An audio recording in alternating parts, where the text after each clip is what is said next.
Hi guys, तुमच्याकडे avocado आहे आणि त्याचं काय बनवायचं हे कळत नाही आहे, तर ही रेसिपी फक्त आणि फक्त तुमच्यासाठी खूप सोपी आहे. प्लीज ट्राय करा. त्याआधी तुम्हाला ॲव्होकॅडो घ्यायचा आहे. तो असा त्याला दोन्ही साईडनी कट करून त्याचा जो गर असतो तो आपण एका बाउलमध्ये काढून घेऊया.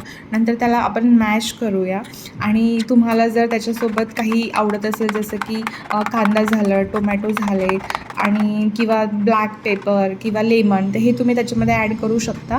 आणि जस्ट तुम्हाला काही नाही करायचं आहे. तुमचे मुलं जर घीमध्ये खायला आवडत असेल किंवा ऑइलमध्ये खायला आवडत असेल, ॲज पर युअर चॉईस तुम्ही ते तव्यावर जस्ट टाकायचं आणि मग नंतर तो टोस्ट करायचा आहे तुम्हाला. फार हेल्दी ऑप्शन्स आहे मुलांसाठी, तो खूपच हेल्दी ऑप्शन्स आहे. आणि सकाळी सकाळी आपल्याला जेव्हा काही कळत नाही की आज ब्रेकफास्टसाठी काय बनवायचं, त्याच्यासाठी तर हे उत्तम असं इझी आणि इन्स्टंट सँडविच आपलं बनून तयार होतं.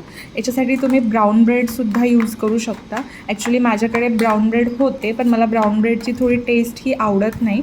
सो मग मी ह्याला व्हाईट ब्रेडमध्येच असं टोस्ट करून तुम्ही याला ग्रिल पण करू शकता. माझ्याकडे ग्रिलवालं ऑप्शन नाही होतं, तर मी याला जस्ट नॉर्मल तव्यावर टोस्ट केलं आणि बघा फायनल रिझल्ट तुमच्याकडे आहे.